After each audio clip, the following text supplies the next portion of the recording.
dia ny voalohany teniko moa zany dia ny misaotra an'Andriamanitra lay Andriamanitra rainy Jesosy Kristy sady raintsika ihany koa zay nanome tombonandro avelomana tahaka zao ka mahatonga antsika afaka manompo sy manome voninahitra azy amin'ity androany ity.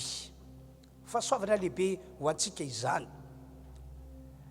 Faharoa dia manolotra ny arahaba ho antsika rehetra mpino kristianina manerana n'ity zao tontolo zao ity. Miarahaba anareo amin'ny anaran'i Jesosy ny tenako sy reto mpiara-miasa zay tsy izy akory fa olona eto tanàna ihany ato trano ihany reo mpiara-miasa ireo miarahaba anareo zahay amin'izao androany zao. Androany moa zany isika dia anao fotoam-pivavahana ho fampona an'Andriamanitra, fanomezana voninahitra an'Andriamanitra. Marina fa mikatona tanteraka ny fiangonana rehetra indrindra moa ny eto Madagasikara, fa na dia zany aza dia tsy mandry ny sainay raha tsy manao fotoam-pivavahana amin'ny alalan'izao Facebook zao zahay, ahafahanay mampahery, manentana, mampirisika ny olon'Andriamanitra rehetra mba tsy ho kivy, mba tsy hitanondrika, mba tsy ravirafy tanana, ary indrindraindrindra mba tsy emotra fa dia hijoro tsara ho an'i Jesosy hatramin'ny farany izany. Ka dia ny tompany hita malokana an'izao fotoam-pivavahana iarahantsika manotrina izao.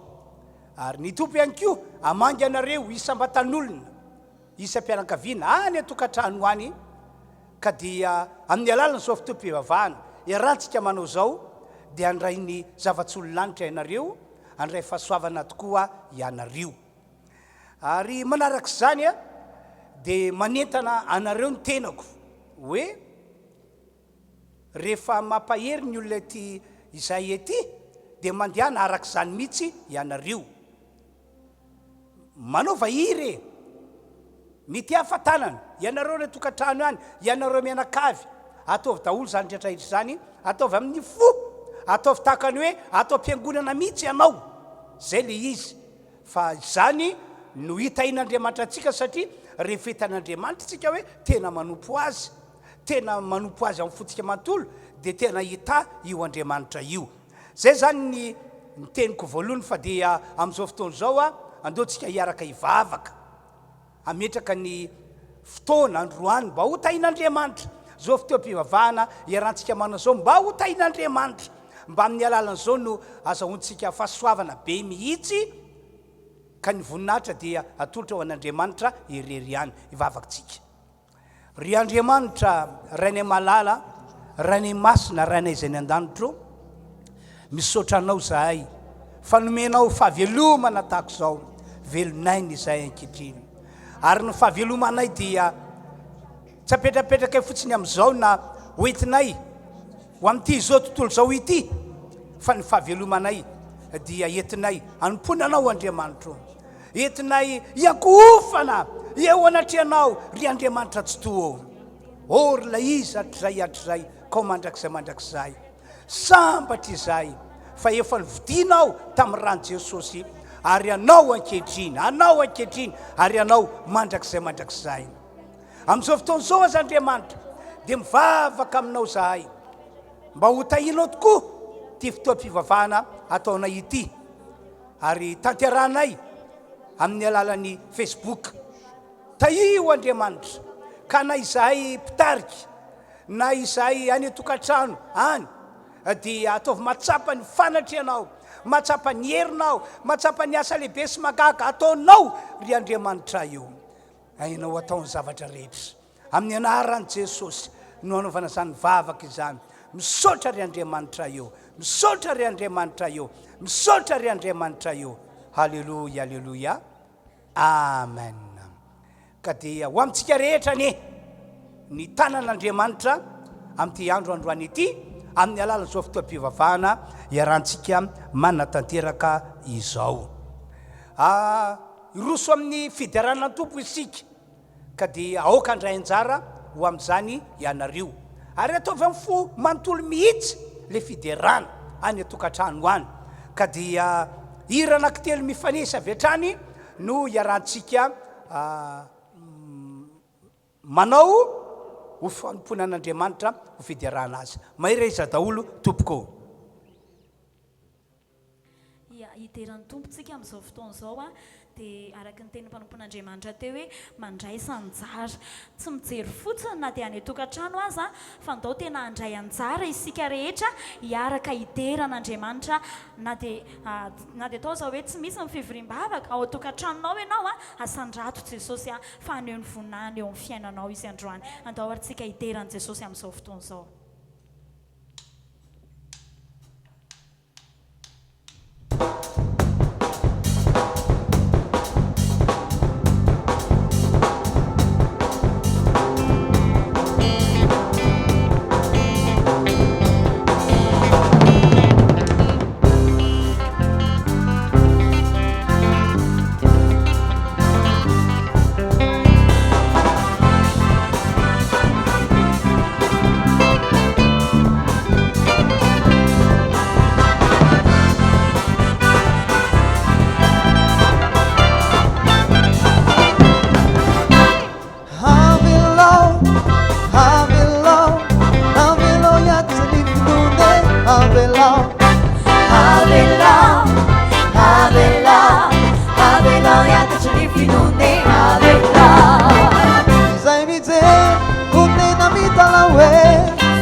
hitoy atranontsika nandratra sy hideran'Andriamanitra amin'ny alalan'ny fiderahantsika azy amin'izao fotoana izao.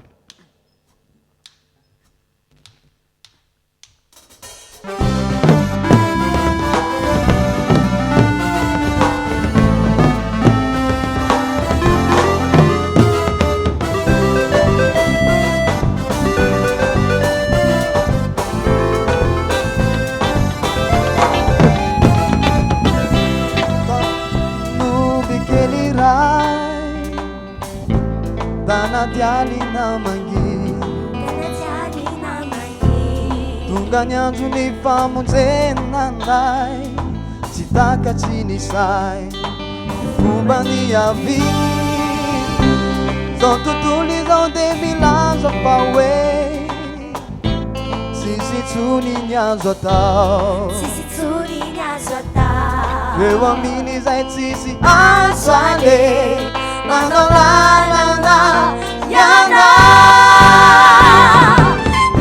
Duputen parane Duputen parane Duputen parane Duputen parane Duputen parane Duputen parane Duputen parane Duputen parane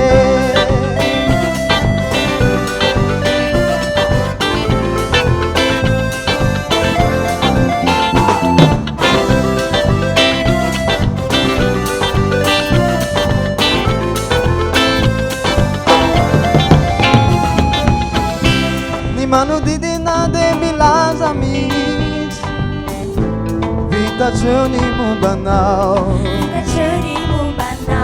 Vanizana kamunin sa pamis Sitaka sinisay Rifali biazani Tortuli zonde milas apawe Vita journey mo banal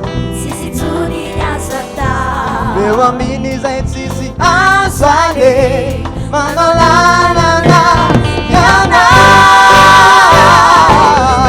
Duputen parane Duputen parane Duputen parane Duputen parane Duputen parane Duputen parane Duputen parane Duputen parane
Para me, suporteni para me.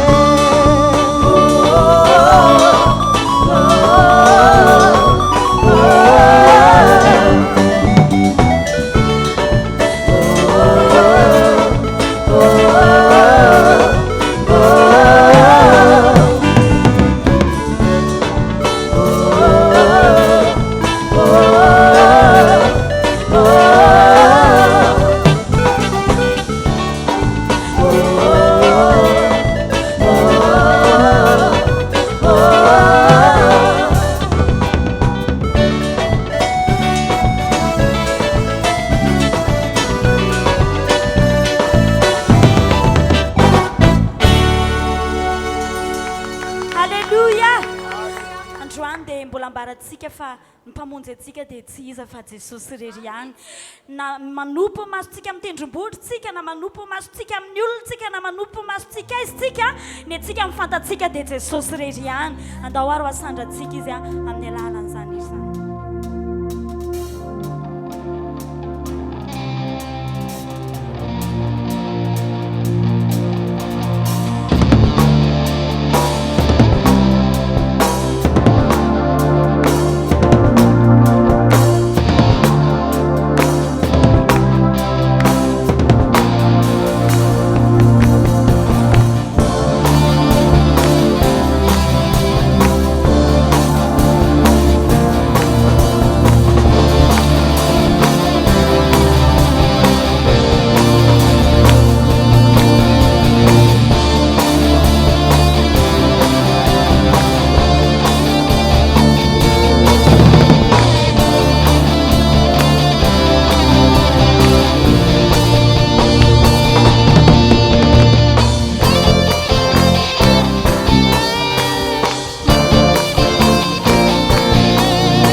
masukwa atitumbuichava akezangu nipakutenga manupini masukwa atitumbuichava akezangu nipakutenga Vamuzena ya vyaminao Vikaina ya vyaminao Majeseku ya vyaminao Vamuzena ya vyaminao Vikaina ya vyaminao Majeseku ya vyaminao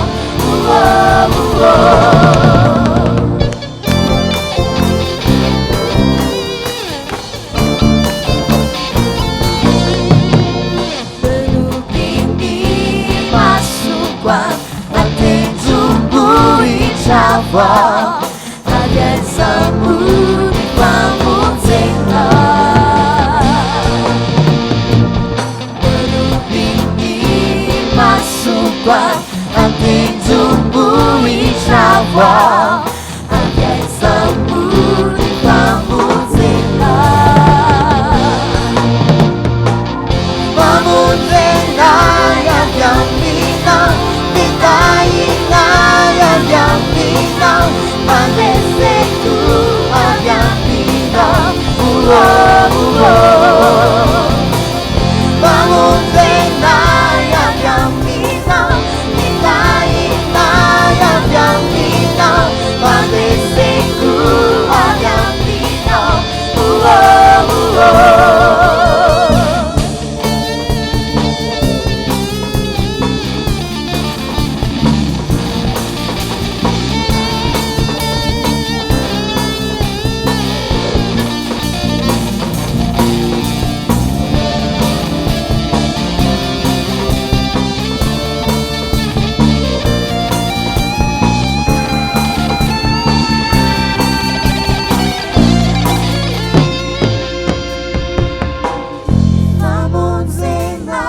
ya vyamina Vitaina ya vyamina Majeseku ya vyamina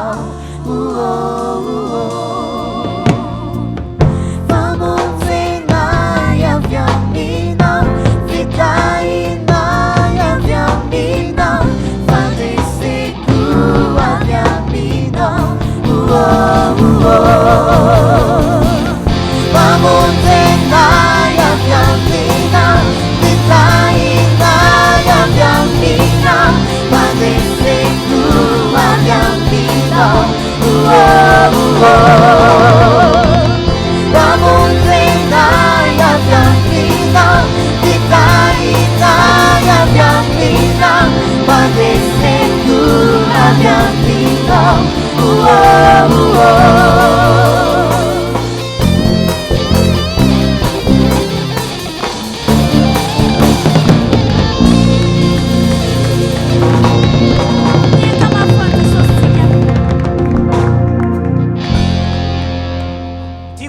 Raha ohatra ka isika rehetra ny tokantrano any amin'izao fotoana zao a mba tena hitehaka ho fametsam-boninahitra n'Andriamanitra tamin'ny alalan'izay hira niarahantsika nanao zay. Ndao mbola hitehaka nasika eto na nareo any tokantrano any. Alleluia! Ny voninahitra moa dia ho an'Andriamanitra irery ihany. Amin'izao fotoana zao tsika dia andao hanokana fotoana anaovana vavaka ho an'ny mpino kristianina rehetra izay manaraka an'izao fandarana izao na ny mpino kristianina rehetra manerana ny tany mihitsy. Inona ny antony? Zao aretina mandoza, aretina mandringana misy eto ambony tany ity zao dia tsarovy fa devolina ao ambadika. Ary manana tanjona marobe. Ary amin'ny karazany mihitsy ny devoly eto ambony tany ity, indrindra fa eo amintsika kristianina. Anisan'izany ny fisina fiangonana mikatona tahaka izao.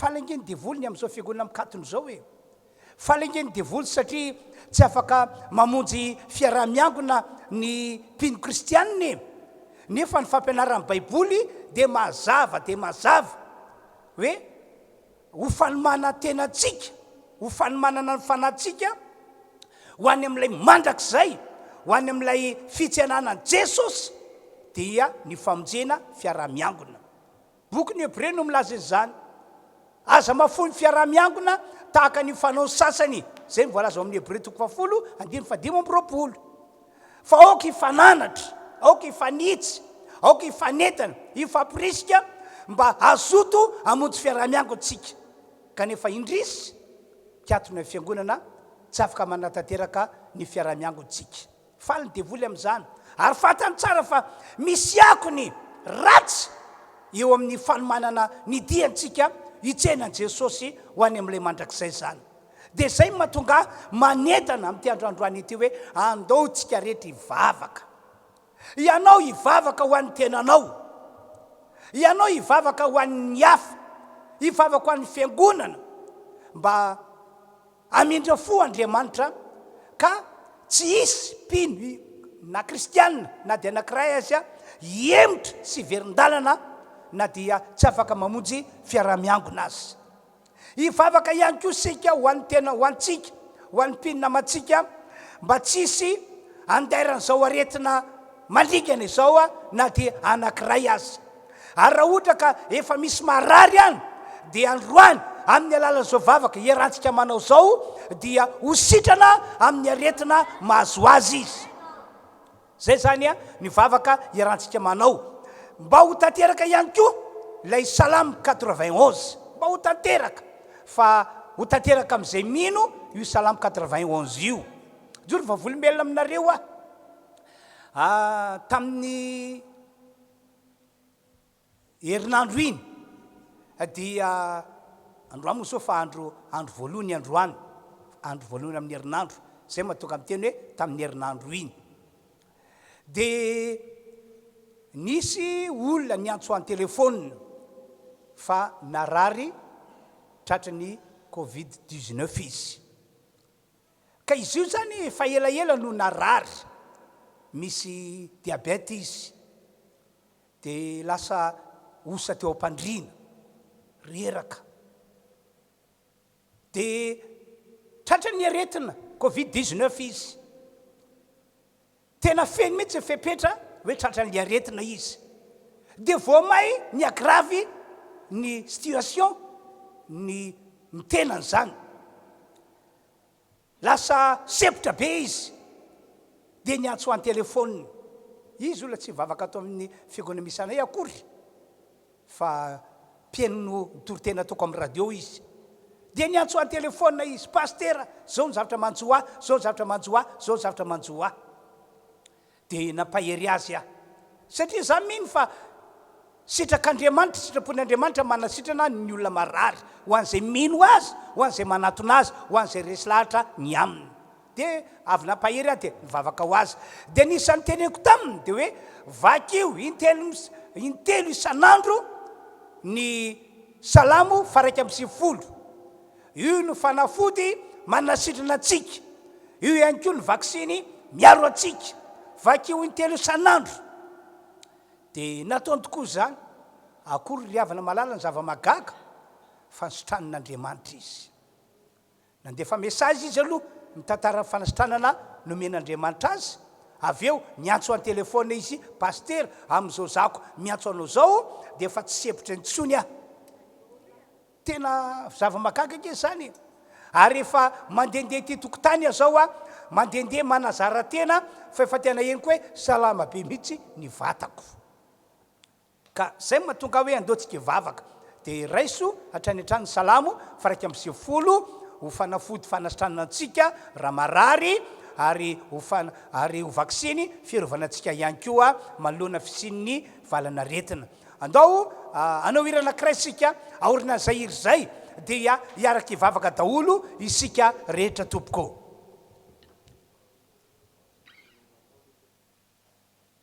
aoko vonina hira ianao any tokantranonao any dia hivavaka tena mivavamy foanao misoka-bava mihitsy anao zay tena mety tena vavaka torapo mihitsy zay no any atalako atsika rehetra any tokantrano misy atsika any.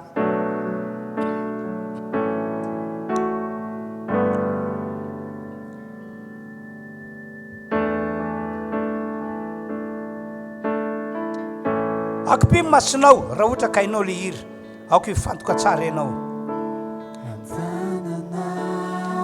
Sotranao Andriamanitra lehibe ny fahasoavanao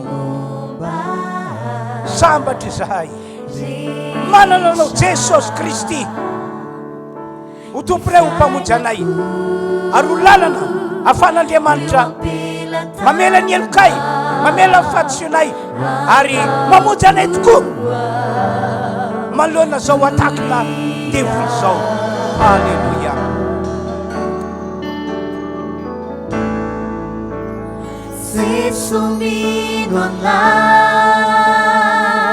Akopi masinao ao anatin'le hira ho antsika rehetra ny tokantrano any ataovy zava-dehibe amintsika ny fotoana zay iarahantsika atako zao.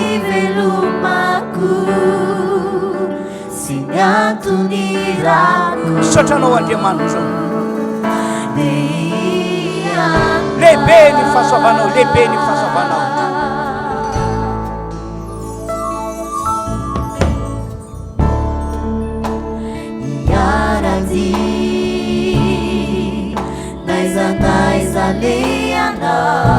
Halleluja, halleluja, halleluja, halleluja.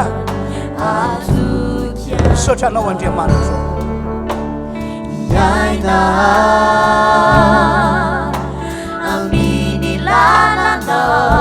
misotry misotra Andriamanitra. Amen.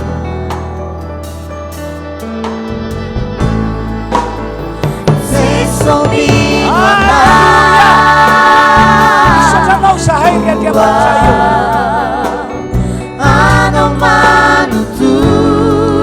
lehibe ny fahasoavanao lehibe ny fandraponao eo an-tananao misy anay ankehitriny. Amen, amen, amen, amen. Halleluja,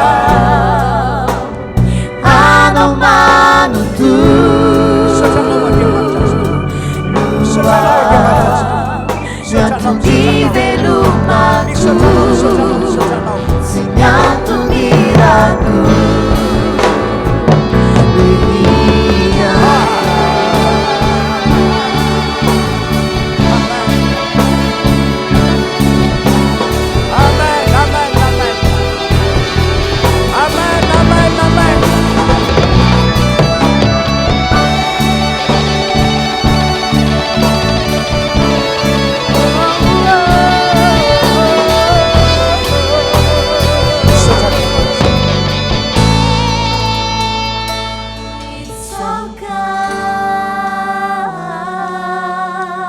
Sotranao Andriamanitra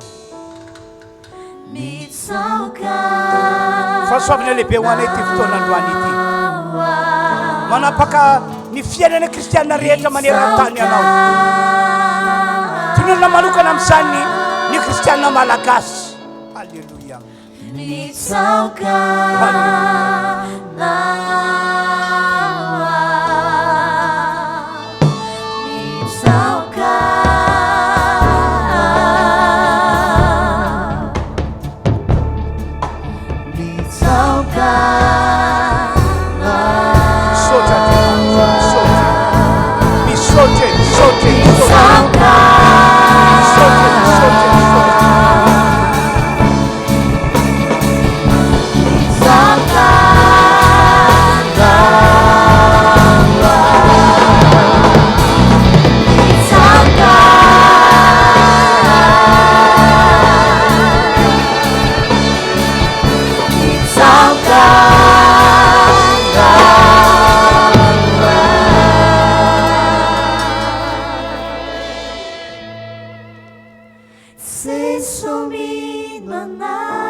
no fahasoavanao lehibe dia mino anao tokoa izahay manaiky anao ho toabompamonjy izahay tsy avy aminay za fa tena fanomezana avy aminao Andriamanitra. Halleluja, halleluja. Lehibe ianao, lehibe ianao, lehibe ianao.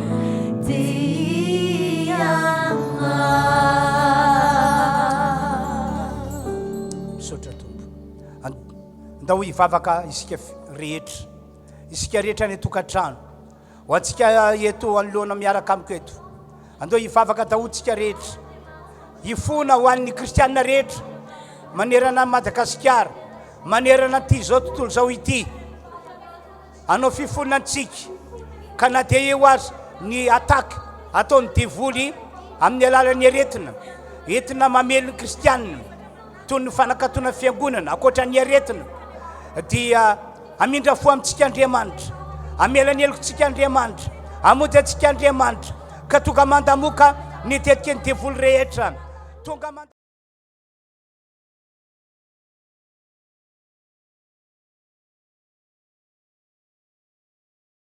inona amintsika kristianina hivavakantsika.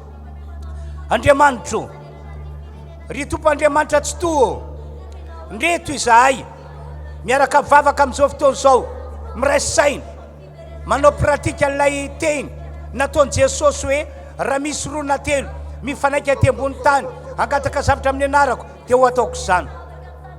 Miaraka vavaka izahay amin'izao fotoana izao Andriamanitra, ka mihaino anay any an-danitra ianao, fa indreto izay mivavaka ho an'ny fiangonana kristiana malagasy, ho an'ny fiangonana kristianina rehetra manerana Madagasikara, manoloana zao ataky ataon'ny diavoly zao, dia amindra fo izahay, avela heloko izahay, ka vonjeo izahay Andriamanitra, vonjeo izahay, vonjeo izahay, ka dia tsisy emotra, tsisy verindalana na dia olona anankiray aza aminay.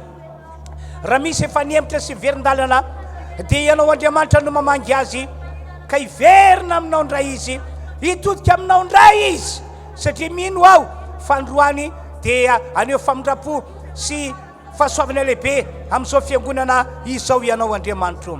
Ary ho an'izay niala tafitiavana voalohany dia hiverina amin'izany, ho an'izay nangatsitsika dia lasa olona mirehatra mafana fo ho an'Andriamanitra.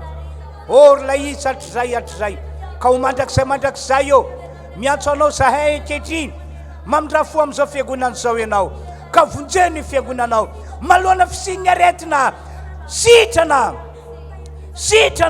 amin'ny anaran'i Jesosy. Zay rehetra marary sitrana amin'ny anaran'i Jesosy, didina ny herina aretina sitranina ny kristianina marary. Na iza mino fa sitrapon'Andriamanitra ny hanafaka azy amin'ny aretina, dia ho sitrana izy hiala amin'ny heriny aretina, hiala amin'ny ny aretina rehetra, tsy ny Covid-19 ihany fa ny aretina hafa ihany koa, dia hiala amin'ny anaran'i Jesosy ho sitrana ny marary. Zay rehetra mino ho sitrana ny marary. Ianao mihitsy no amonjy azy ry Andriamanitra io, ary ny fiarovanao dia ho aminay tokoa. Raha Jesosy lay nalatsaka teo ambony azy fijaliana no fiarovana ho anay kristianina, ka na dia mahery vaky ara ny fisehon'ny aretina eto diavoly, tsy mahafoanay izany. Raisinay ny salamo faraika amby sivifolo ho tanteraka eo amin'ny fiainanay. Misaotra anao ry Andriamanitra io, misaotra anao ry Andriamanitra io, amin'ny anaran'i Jesosy nanaovanay fisaorana, nanaovanay fiankofana sy fiondrena eo anatrehanao ry lay Andriamanitra tsy to. Amin'ny anaran'i Jesosy no nentinay nitondra izany vavaka izany teo anatrehanao, ary amin'ny anaran'i Jesosy mino izay fa voaraino mifangatanay ary efa tanteranao sady izany.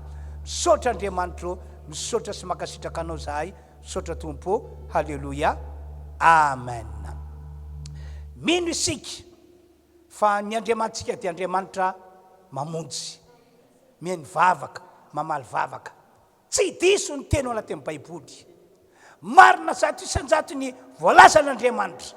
Ny diavoly no mampisalasala olona, ny diavoly no mampirorosaina olona, fa ny tenin'Andriamanitra marina zato isan-jato. Ka raha mino anao dia ho hitanao ny voninahitr'Andriamanitra. Amin'izao fotoana izao ndray tsika dia andao hiaraka hideran'ny tompo amin'ny hira anankiray ho fanomanantsika ny tenin'Andriamanitra zay ho ambara amin'ity androandroany ity. Aoko vonina tsara itsika iany tenin'Andriamanitra zay ho ambara androany. Ary raha sitrakareo tompoko, marina fa tsy atem-piangonana antsika fa any atokantrano any dia maka baiboly. Velarao anatrianao hoe zany nge ny fiainana rehefa manompo an'Andriamanitra e. Tsy misy olona andeha hiasa any atsahory izy kanefa tsy mba nitondra angady akory, tsy mba nitondra boriziny na antsy lehibe akory, tsy mba nitondra fitaovana hoentina miasa akory fa tanam-polo ny entiny ihany. Dia tahaka izany ihany koa raha montsy fotoam-pivavahana isika, hanome voninahitra an'Andriamanitra isika tahaka izao ataontsika androany zao, dia aoka mitondra baiboly ianao. Tiako mantsy ianao anaraka tsara ny teny rehetra zay toriana sy ambara eto satria hitena amintsika Andriamanitra. Hira anankiray no iarahantsika manao vitsy zay hiry zay dia ho ambarako amintsika ny hafatra avy amin'Andriamanitra.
tokian Jesosy antenao izy eo amin'ny fiainanao sy zavatra izay tsy hainy Jesosy atao izy ilay tsy miova ho maly sy mio ary mandrakizay halleluia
voninahitra moa ho an'Andriamanitra andeo hivavaka ho an'ny tenin'Andriamanitra isika orina ny vavaka moa dia akatoerana reto namana miaraka miasa amiko manatanteraka izao fotoam-pivavahana izay tanterantsika amin'ny alalan'ny Facebook izao hivavakantsika tompoko ry Andriamanitra io isaorana ny anao fa toka amin'ny fotoana mba hitondrana ny hafatra izahay koa dia miantso anao Andriamanitra tsy to amin'ny anaran'i Jesosy izahay ny fanainao masina ne ho amin'ny mpanomponao ary raha hiteny ao raha hitondra ny hafatra ao dia ianao mihitsy no miasa eo amin'izany teny torina sy ambary izany mba hoerin'Andriamanitra amintsena zay rehetra mino ny teny hoerin'Andriamanitra nasitrana zay rehetra mino ihany koa ny teny herin'Andriamanitra amana olana ho an'izay rehetra mino ihany koa ny teny ary herin'Andriamanitra hitahina any tsiraray avy ny teny matoky anao Andriamanitra izahay zay miasa amin'ity androandroany ity reo izay ny tokantrano dia vangio Andriamanitra ary ampaherezo mba hiomana tsara ary vonona andray ny hafatra izay mpitondrainao ny mpanomponao mitenen'Andriamanitra amin'ny anaran'i Jesosy misaotra raha eo amen makatoeranareo azy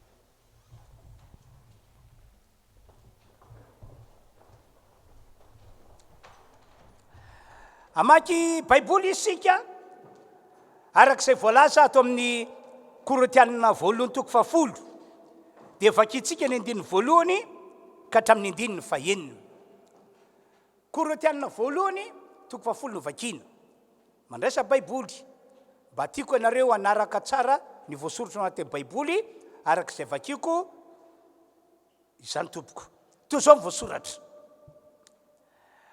fa tsy tiako tsy ho fantatra reo rahalahy fa ny razantsika rehetra dia tamban'ny rahona ary izy rehetra namaky ny ranomasina ary izy rehetra dia natao batisa ho amin'ny Mosesy tao amin'ny rahona sy ny ranomasina ary izy rehetra nihinana ny fihinam-panahy iray ihany ary izy rehetra nisotro ny fisotrom-panahy iray ihany fa nisotro tamin'ny vatolampy fanahy izay nanaraka azy izy ary Kristy izany vatolampy izany nefa nankabiazany dia tsy sitrak'Andriamanitra fanaringana tany anefitra andininy fahenina ary zany zavatra izany dia tonga anatra ho antsika mba tsy hopila ady mba tsy hopila zava-dratsy toy ny nilany reny andininy 12 koa izay manao azy fa efa mijoro tsara dia aoka izy tandrina fandrao lavo avy amin'ny alalan'izay teny novakiny izay ry havana malala ry fiangonana rehetra ianareo izay any tokantrano any no akatsika fampianarana fampaherezana amin'ity androandroany ity. Mino fa hiteny amintsika rehetra ny tompo. Fa izao koa nefa zavatra ankiretiko ambara. Ny tenin'Andriamanitra zay ambarako eto dia herin'Andriamanitra anasitranana anao raha toka marary anao. Na manaona sy manaoana fiseho ny aretina, ny herin'ny aretina, raha sanatria zaka efa misy fambara ratsy eo aminao hoe tratran'ilay aretina Covid-19. Riavanao, zao tenin'Andriamanitra ambarako zao dia misy herin'Andriamanitra hitondra fanasitranana ho an'izay mino. Ka raha mino anao dia ho hitanao ny voninahitr'Andriamanitra. Zao tenin'Andriamanitra ambarako zao ihany koa dia misy herin'Andriamanitra hitondra famahana ny olana eo amin'ny fiainanao. Ka samy manaraka tsara. Ny afatra entiko androany dia afatra zay mampafantatra anareo ny amin'izay tokony ho toe-panahintsika mandritra fahavelomana. Azafady mba korany nge azafady. Averiko indray le teniko hoe ny afatra entiko androany dia afatra mampafantatra anareo ny amin'izay tokony ho toe-panahintsika mandritry ny fahavelomana eto ambony tany. Mila manana toe-panahy tsara matsy isika kristianina. Oko fantatsika rehetra fa tsy natao andeha ho azy fotsiny amin'izao ny fiainatsika kristianina. Tena rabaky teny. Tsy natao andeha ho azy fotsiny amin'izao. Fa averiko indray mila manana toe-panahy tsara eo anatrehan'Andriamanitra isika mandritry ny fahavelomantsika eto ambony tany. Araka ny voalasan'ny Baiboly misy toetra, misy toe-panahy takin'Andriamanitra amintsika amin'ny maha kristianantsika, amin'ny maha fiangonana kristianantsika. Ary miankina amin'izany toetra sy toe-panahy ananantsika izany ny fanapa-kevitr'Andriamanitra hoe ho raisina eo an-tanany ve ianao mandritra fahavelomanao eto ambody tany ity sa tsia. Sy ny hoe ekena hiditra ao afanjakan'Andriamanitra ve ianao rehefa tapitra ny fivanianana eto ambody tany ity sa tsia. Miankina amin'ilay toetra sy ilay toe-panahinao no andraisan'Andriamanitra fanapa-kevitra tompoko. Ry havanao, ry fiangonana kristianina, asa atao mandeha ho azy fotsiny amin'izao ny fiainanao, ny fiainatsika amin'ny maha kristianinatsika. Asa miankina amin'ny titra entiny isika. Ohatra hoe zay efa kristianina, zay efa kristianina fiangonana Refiandrondra kely, zay efa kristianina fiangonana tahako zao na fiangonana tahako zao. Asa kinina amin'izany mihitsy. Fa arak'izao afatra entiko zao manana toetra, manana toe-panahy dia lay toetra sy lay toe-panahy takiny Baiboly mba hananantsika kristianina, mba hananantsika fiangonana kristianina mandritry ny fahavelomantsika eto ambony tany ity. Ary ataovy miavaka mihitsy ny fiainatsika amin'ny maha kristianantsika. Ataovy miavaka. Ny fampianaran'i Jesosy nge dia hoe ianareo ny fanasin'ny tany, ianareo ny fahazavany zao tontolo zao. Tsy mety raha ohatra ka ny fanasina tonga matsatso. Tsy mety raha ohatra ka lay fahazavana tsy mazava akory. Ataovy miavaka fiainatsika kristianina, ny fiainatsika fiangonana. Satria tsy olony devoly intsony ianao fa olon'Andriamanitra. Ekeo ny famarinana zany ry havana malalo. Satria tsy olony zao tontolo zao ihany koa ianao fa olon' Jesosy. Ekeo ny famarinana zany ry havana malalo. Eno tsara ke zao tantarako aminareo zao hoe zay miainga amin'ilay teny novakiantsika terem-boalohany. Niala tany Egypta ny zanak'Israely satria no afan'Andriamanitra tamin'ny fanendevozany Egyptianina ry zareo.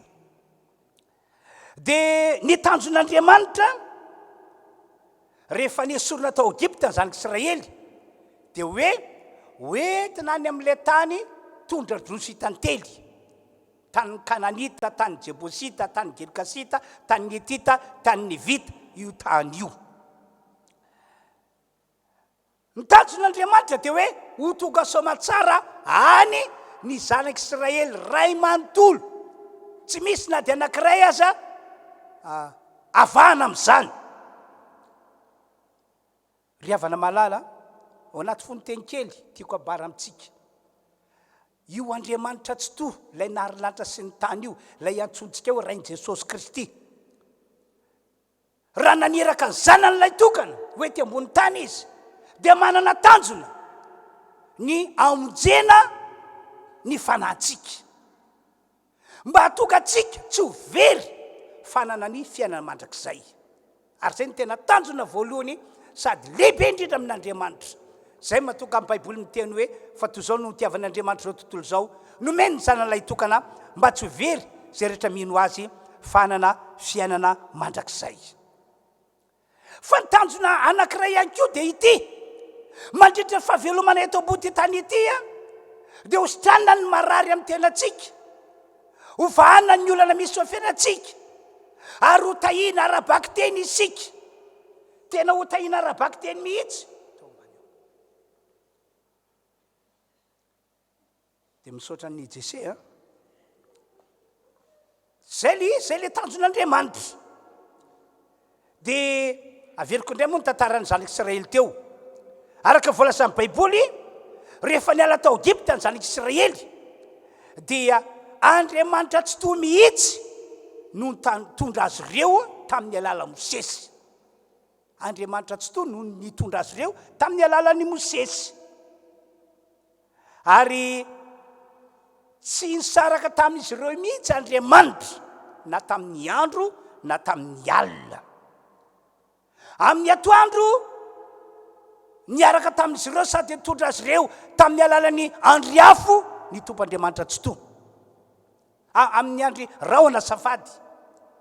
Amin'ny alina nitondra azy ireo tamin'ny alalan'ny andry afo ny tompoandriamanitra tsy to. Andoka vakitsika voasoratra ato amin'ny Exodosy 3:13 etsika manamarina zany teny zany 9:20.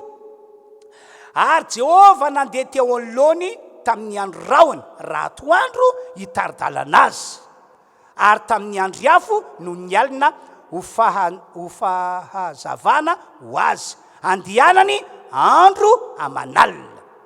Ny andro rahona tsy niala teo anoloan'ny olona raha atoandro, ary ny andry afo no ny alina. Zay no voasoratra. Fa izao ianao tsara,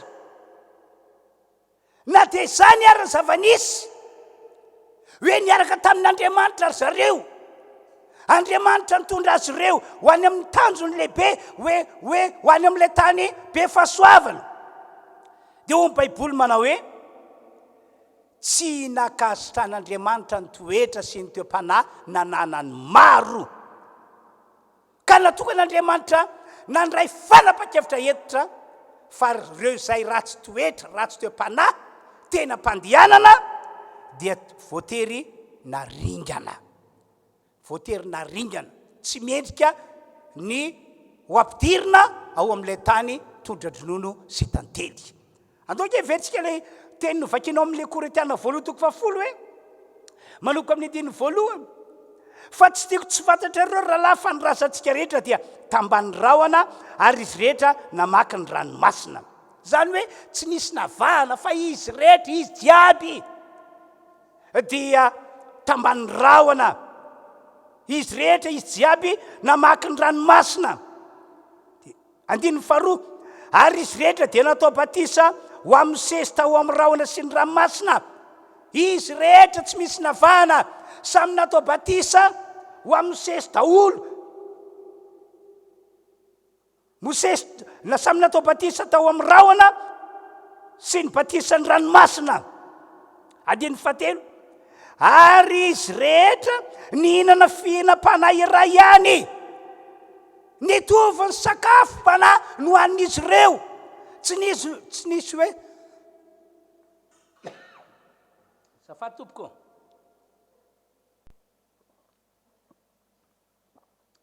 sotra tompoko mitovy daholo ny sakafom-panahy rehetra nomena azy ireo fa tsisy hoe sakafom-panahy ny retsy a dia lay sakafom-panahy tatako zao ny andretsy a lay sakafom-panahy tatako zao fa mitovy. Andiny faevatra ary izy rehetra nisotro fisotrom-panahy iray ihany fa nisotro tamin'ny vatolampy fanahy zay manaraka azy izy ary Kristy zany vatolampy zany zavatra mitovy ny anko no nampisotroan'Andriamanitra azy ireo mitovy.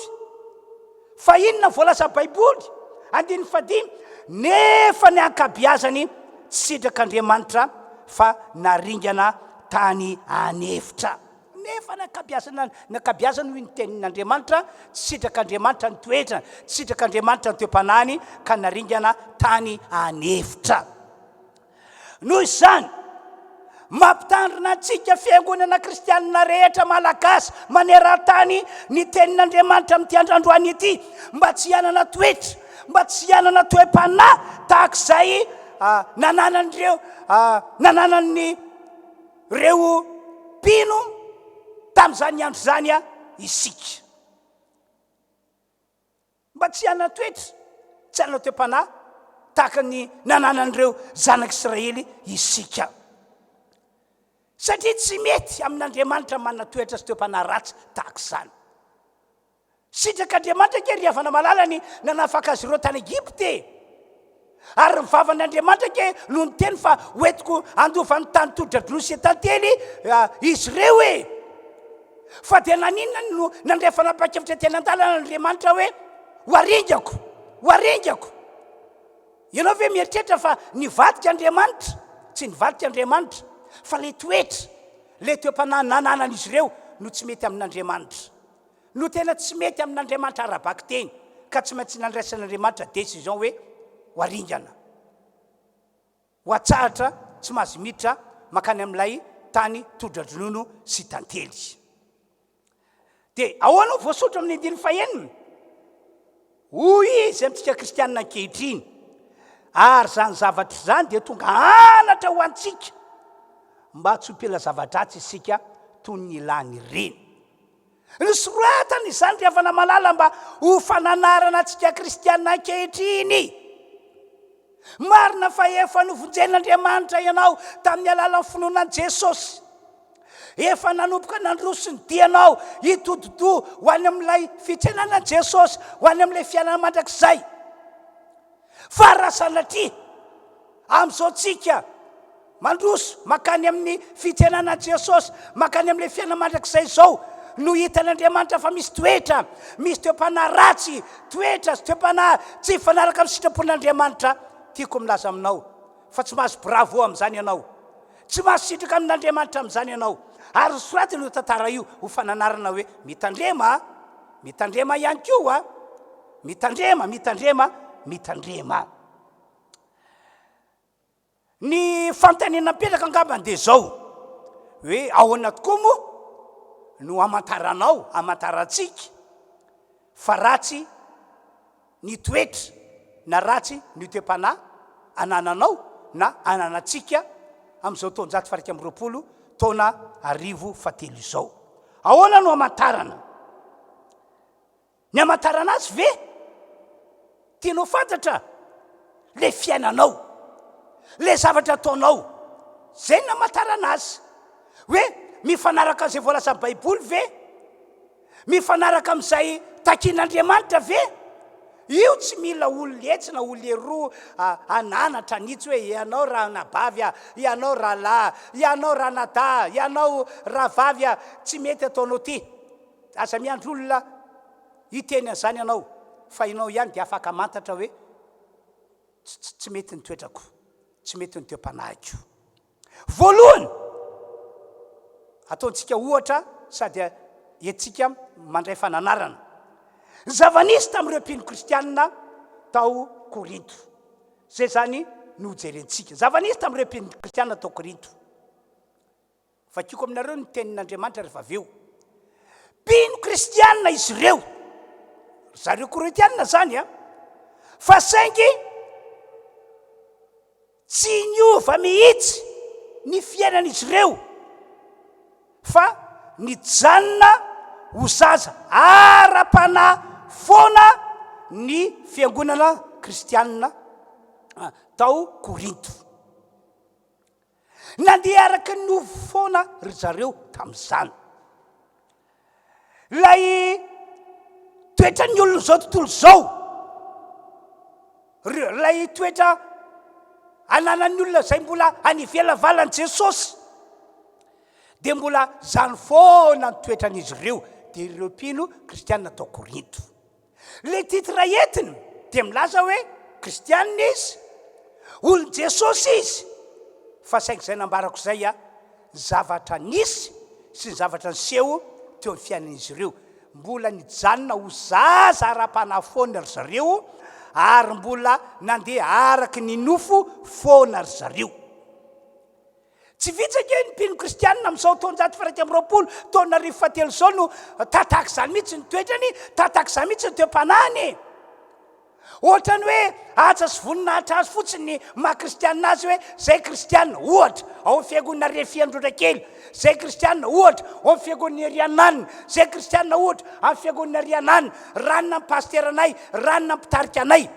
Ohatrany hoe atsa sy voninahitra ho azy fotsiny zany.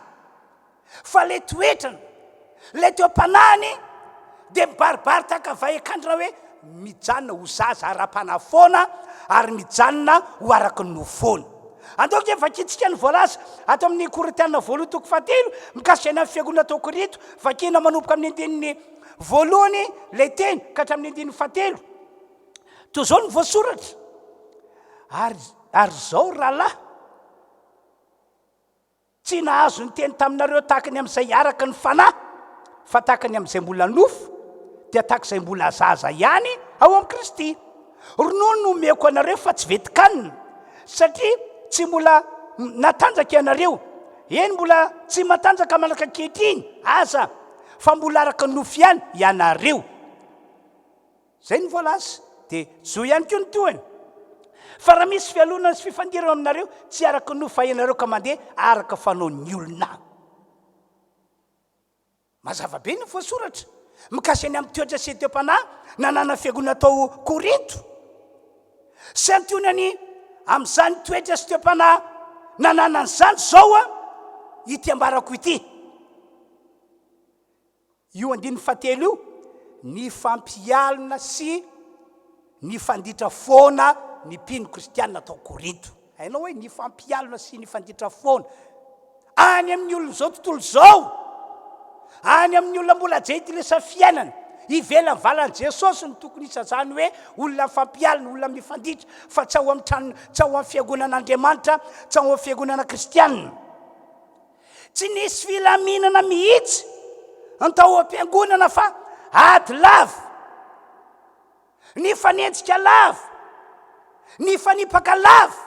Zany ny toetra sy toe-panahy nanana ny fiangonana kristianina tao Korinto. Efa nandrea teto Antananarivo, fiangonana kristianina mitovitovy amin'izany, miady ilay fiangonana kristianina, miady ilay kristianina samy kristianina, hoe tsy mila an'io pastera io tarika anay zahay, hoy ny sasany. Tianay ty pastera ity hitarika anay eto, hoy ny sasany. Dia lasa miady ilay fiangonana, miady ilay kristianina samy kristianina. Efa nandre zavatra tahaka izany teto Antananarivo.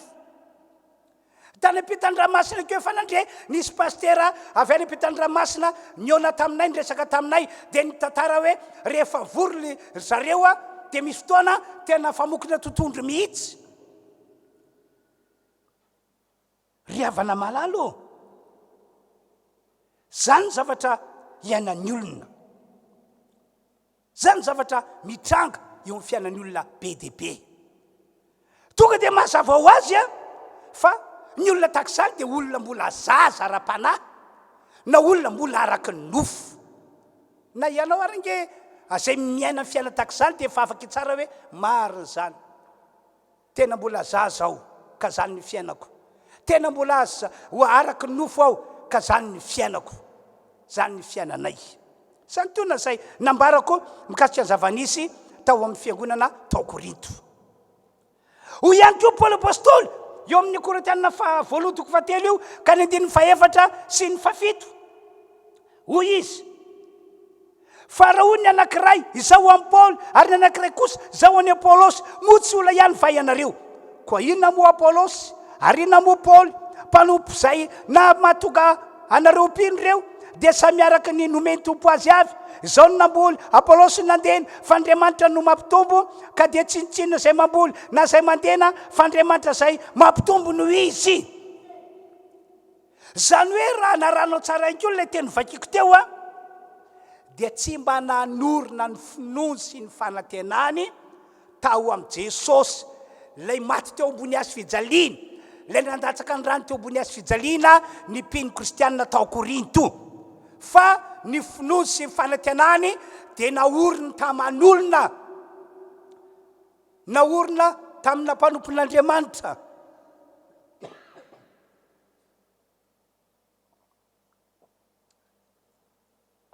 asafatompoko ny sasiny araka ny voalaza teo a dia nanorina finoany tamin'ny Paoly apôstôly ny sasany nanorina finoany tamin'ny Petera aiza moa Paoly apôstôly tsy teny anjareo tamin'izany fotoan'izany hoe zanga no niteraka zanga ozy izy no namonjy anareo zanga maty eo ambony azy fijaliana so ihany fa tsisy nataoko batisy ianareo afa-tsy ranona ihany satria ohatrany hoe Paoly apôstôly Andriamanitra keliny zareo nanorena ny finoany ka raha tsy nahita ny Paoly izy dia tahakany hoe tsy nahita an'Andriamanitra tsy nahita ny Jesosy mihitsy zany rehetra hitra zany dia fambara hoe tena mbola zaza ny mpino tao Korinto mbola araky nofo ny mpino tao Korinto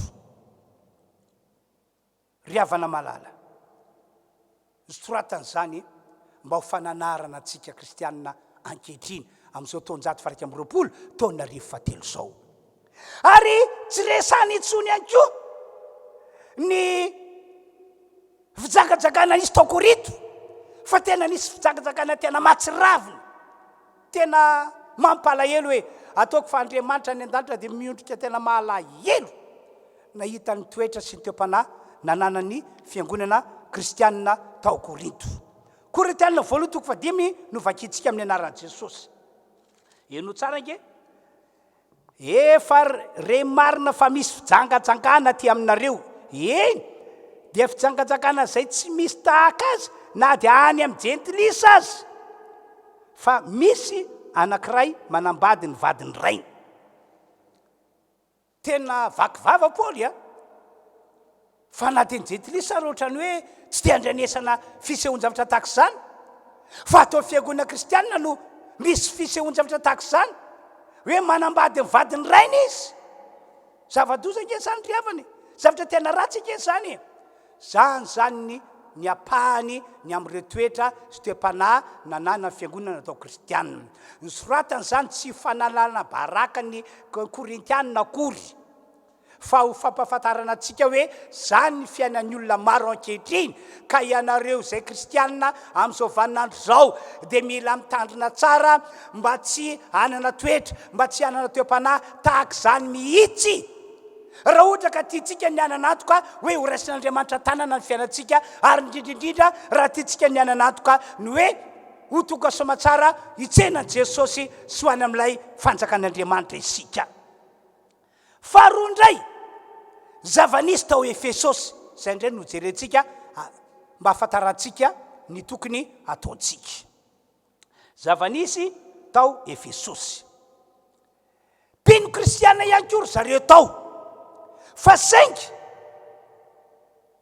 tsy mbola tena ny alany le fiainana jentilisa fahiny zay niainan'izy ireo tamin'izany andro zany izy mpino kristianina titre hoe mpino kristianina fiangonana kristianina fa le fiainana mahajentilisa azy tsy mbola ny alany fa izy tonga kristianina io mbola zany ihany koa ny fiainana ohatra ao anatin'ny baiboly ato fa tsy hovakiko aminareo fa omeko anareo fotsiny toko sy andininy tia mandainga ry zareo zany zany fiainana zareo tao Efesosy tia mandainga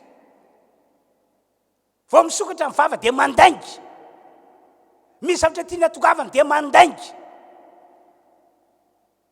raha mba azonao raha vavy a apio a vonjeny vola ray etsy a fa za io a raha afaka pitso mahazo vola mihoatra an'izany nefa raha afaka pitso isy vola ho azon'izany eo na afaka ray volana na afaka roa volana azy tsy azon'izany izy fa de mandaingy mba azahoana vola fotsiny am'le raha vaviny hoe ome vola ray etsy fa solokony ianao afaka pitso tatak'izany ny fiainan'ny olona tany Efesosy tia mangalatra tia mametsifetsy tena mampalahelo ke hoe raha ny kristianina no manana toetra manana toempanan-tak'izany a tena arabaky teny tena mampalahelo tsy mpanompon'Andriamanitra ihany no malahelo fa lay Jesosy Kristy mihitsy no malahelo mora tezitra sy manana foletsika ihany koa zareo tao Efesosy vao misy zavatra ataony anankiray tsy fanaraka amin'ny sainy dia matezitra azy iny manafitoana azy iny dia manao lolo-po zany zany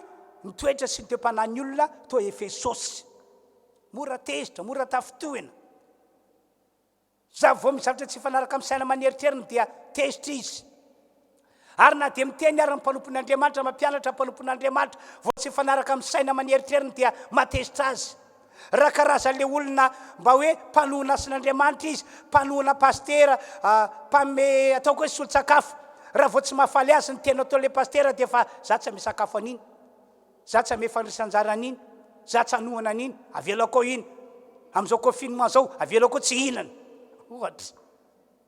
ohatra somary ohatrany mampimely izy fa ohatra zany ny toepanan'ny olona tao Efesosy mora tezitra manao folentika saika isan'andro hoy ny baiboly raha ny voalaza amin'ny Efesiana 4:7-8 dia manome fitoerana ho an'ny devoly foana ry zareo saika isan'andro devoly mantsy miodiody mitatoeriny ipetrahany dia ohatrany hoe mivava tsy misokatra tsy miteny hoe ry devoly midira atao amiko anao aveatytsika hiarakitsika fa le fiainany lay fiampiainany le zavatra ataony le fombafomba fanaony dia manokatra lalina ho an'ny devoly ka natoka Paoly hoe aza mahame fitoerana ho an'ny devoly na ianareo satria zany ny fiainan'ny kristianina tao Efesosy tia miteny ratsy tena mahavariana hoe mavita miteny ratsy teniteny foana teny zavatra tsy tokony teneny nefa mpino kristianina nefa fiangonana kristianina jereo le izy ato amin'ny Efesiana 4 manomboka amin'ny 1 ka hatramin'ny 1 farany fa tsy vakiana moa le teny a fa lava be dia vakio le teny Efesiana 4 raisan-tsoratra 1 ka hatramin'ny 1 farany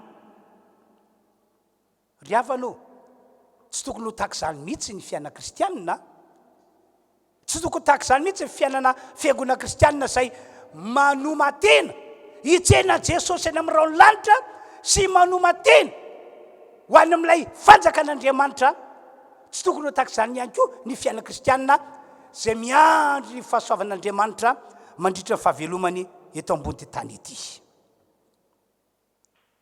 ty misy fananarana nety Paoly tamin'izy ireo ary mba hoetiko amintsika rehetra any tokantrano zay manaraka an'izao Facebook izao eno tsara ingeny voasoratra ato amin'ny Efesiana 4 dia ny 9:20 fa hatramin'ny 7:20 fa raha Jesosy tokoa no renareo ka tao amino nampianarana anareo araka ny fahamarinana zay ao amin'i Jesosy mba hialanareo ny toetrareo taloha araka ny fitondrantenanareo fahiny zay miasimba araka filany fitaka mba hialanareo ny fitondrantenanareo taloha zany hoe ratsy tamin'Andriamanitra le fitondrantenanareo taloha ratsy tamin'ny Paoly dia mba hialanareo ozy izy 2 safady fa mba ho avozina kosa ianareo amin'ny fanansainareo ary mba ho tafinareo ny toetra vaovao zay noforonina araka an'Andriamanitra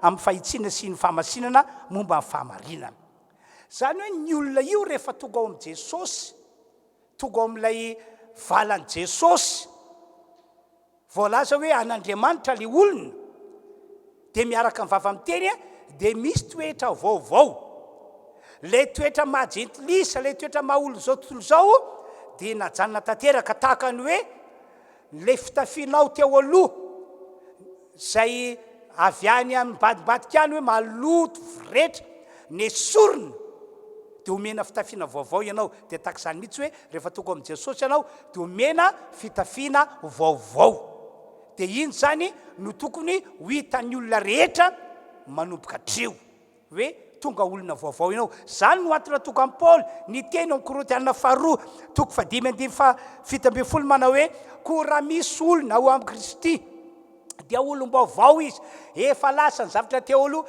le fiampianany teo aloha, le mombamomba azy teo aloha, le toetrany teo aloha, le fitondrantenany teo aloha, efa lasa tanteraka na valina na lefina fa tonga olom-baovao izy hoy Paoly apôstôly. Ry fiangonanao, ry kristianina malalo, ianareo zay mandre azao afatra entiko zao, diny sy fantary tompoko ny momba anao manokana amin'ny maha-kristianina anao, fa raha ohatra tokoa ka manana toetra sy toe-panahy tahak'izay nananany mpino kristianina tao Korinto, tahak'izay nanana mpino kristianina tao Efesosy ianao, dia iady rery ianao eto ambony ty tany ity. Tsisy piay ianao na dia mitondra titre hoe kristianina olon'Andriamanitra azy ianao eto ambony ty tany ity, ary tsisy mpamonjy ihany koa ianao eto ambony ty tany ity, satria tsy makasitraka anao Andriamanitra ny amin'ny toetra sy ny toe-panahy anananao raha ohatra hoy ka manana toetra na toe-panahy tahaka nanana fiangonana tao Korinto sy ny fiangonana tao Efesosy ianao. Ino moa mahatonga miteny an'izany? Andriamanitra mampiteny aloha, fa ankoatran'izany ny voalaza amin'ny Baiboly Isaia 7:20-2, maro amintsika nefa mahay an'ilay teny, hoy izy: indro ny tanan Jehova tsy fohy fa mahavonjy, ny sofiny tsy lalin-dalovana, tsy bada fa mare. Fa mieloka reo no hevitra mampisaraka anareo amin'Andriamanitra reo. Raha mbola mieloka an'Andriamanitra ianao dia tafasaraka amin'Andriamanitra. Ary ny fahotanareo no mampiavana ny tavany aminareo ka dia tsy miaino izy. Tonga dia afen'Andriamanitra ny tavan'Andriamanitra tsy ao aminao, tsy handray anao raha ohatra ka tahaka ny toetra sy ny toe-panahy ny mpino tao Efesosy na tany Korinto ny toetra sy ny toe-panahy anananao amin'izao ianao mandre ny tenin'Andriamanitra izao. Tahaka manokana nge ndraindray lasa saina, misy olona maro be tonga ao am-borako manana olana mba hivavahana, marary mba hivavahana, dia misy amin'izy ireny tsy mety mivaha mihitsy ny olana na dia efa nivavahana indroa amanatelo amanefatra azy, dia lasa be mihitsy ny saiko, lasa be mihitsy ny eritreritro hoe Andriamanitra fa maninona, fitsapa-toetra ve zao taonao azy zao sa misy inona? Dia indraindray ateoriana ela be vao fantatrao hoe ay misy zavatra manakana an'Andriamanitra tsy nanamarina ny vavaka nataoko tao, misy zavatra manakana an'Andriamanitra tsy namonjy azy tao. Ohatra amin'izany, ay le vadiny ao an-trano ao, vadin'olona, roa andro any le lehilahy no any amin'ny vady aman-janona ny tena vady mariazy, fa ny 5 andro dia ao amin'ny foana. Vola kely no apetrany any amin'ny vady aman-janany le vady mariazina, fa ny vola rehetra dia ato amin'ity madama ity. Ateoriana ny tena vao mahafantatra hoe ay ve zany ny fiainany madama iny normal be, raha ohatra ka na tsy namonjy azy Andriamanitra safady, na dia efa nivavaka ho azy arak'izay azo atao ary dia tsy tonga amin'ny vahaolana, tsy tonga amin'ny fanasitranana, za fotsiny ampangatena efa maninona, fa ka tsy miaraka amiko Andriamanitra. Ateoriana vao fantatra hoe ay ve zany zava-misy, ka dinidinia ny fiainanao ry havanao, sanatria tsy hoe ity hiampanganao na hanameloka anao, hoe mitovy am'izany akio ianao zay tsy mandray valimbavaka mandraka ankehitriny, zay tsy mahazo vaolana mandraka ankehitriny, zay tsy sitra mandraka ankehitriny. Fa dinio fa misy antony ao. Mety misy toetra na toe-panahy tsy azonao onona, fa amin'Andriamanitra ratsy le izy, tsy mety le izy. Na te ataoko hoe ny avinavim-ponao fotsiny aza hoe ohatra hoe nindram-bola taman'olona ianao dia tsy mamerim-bolan'olona, fa ny ratsy dia ianao indrindra ny avavy, fa tsy mba mandadilady miondrika mialatsiny fa tsy mbola eo manam-bola, tsy mbola eo an-tany le vola, fona re rahalahy, fona re rahavavy, fa ianao indray miziriziry, tsy manana ka tamena ve irehitra e. Ianao mieritrehitra fa hoe manandrary ianao, tsy manandrary ianao, azo manao gitsalahomакetsy, tsy manandrary ianao. Na zavatra ohatr' zany, misy zavatra tsy ampozina ohatr' zany. Ianao tsara hoe ty tantara vakiko aminareo ity mba ahafantaranareo fa raha ratsy ny toetranao sy ny toe-panahinao, tsy miaraka aminao zany Andriamanitra.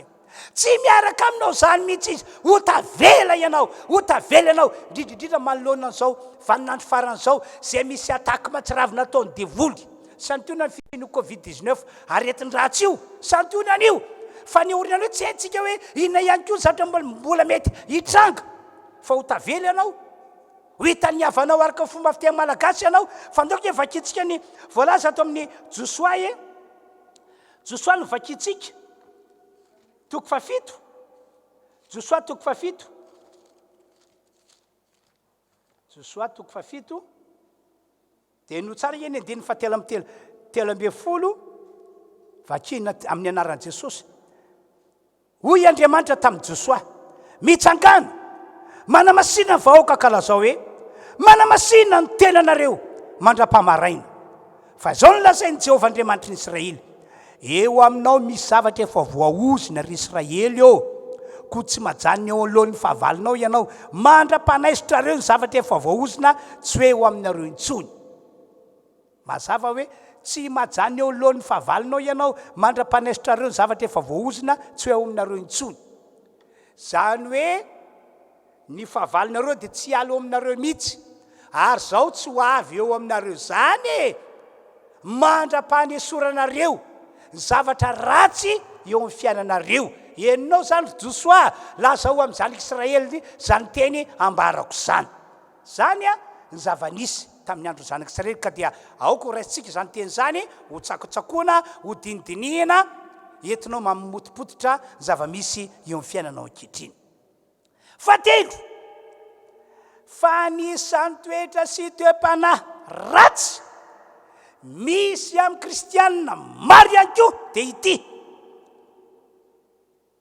misalasala sy mirorosaina foana izy manoloana ny teny ataon'Andriamanitra ao anatin'ity baiboly ity.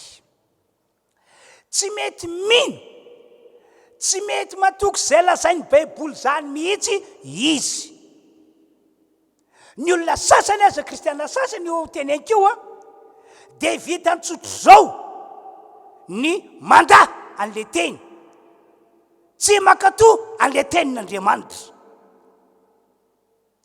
Zany hoe lay toetra nananan'ny Adama sy Eva tamin'izany andro zany no mifindra amin'ilay kristianina sasany, no mbola mipetraka amina kristianina sasany. Anome ohatra zao ao amin'ny Samoela voalohany eo tonga dia 12, misy tantarana lehilahy anankiray, Saoly no anarana. Raha fitipitinina momba ny Saoly io dia tena fahasoavana avy amin'Andriamanitra ny fototry natonga azy lasa mpanjaka, nataon'Andriamanitra mpanjaka. Vavan'Andriamanitra mihitsy no efa niteny zany tamin'ny Saoly hoe zah fanapa-kevitro manokana, safidiko manokana no nanendry anao, nanosika hanendry anao mba ho mpanjaka ny Israely. Dia ndray andro tapa-kevitr'Andriamanitra fa amaly ny Amalekita, satria ny zavatra tsy nety nataony tamin'izany andro zany, nanakatsakana ny zanak'Israely tsoany amin'ilay tany tondra Jonisy tantely ry zareo.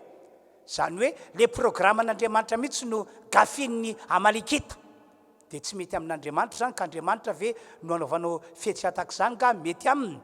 Dia tapa-kevitr'Andriamanitra fa amaly ny amalekita. Dia vakitsika eny toko fa 12 voalohany ka hatramin'ny 17 zao ny voalaza.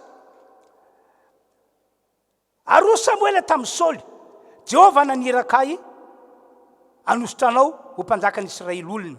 Ko ankehitriny mihaino ny teny Jehova ianao, zao ny lasain'i Jehova tompony maro, ho valiko izay nataon'ny amalekita tamin'ny Israely, dia ny nanotreny azy tany an-dalana fony izy niakatra avy tany Egypta.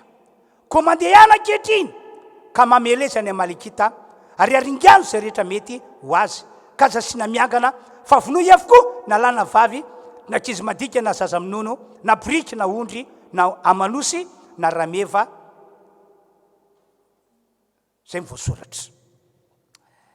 Dia lasary Saoly nanao tanteraka amin'ny baiko, dia nandeha tokoa izy, nandeha niata ny amalekita,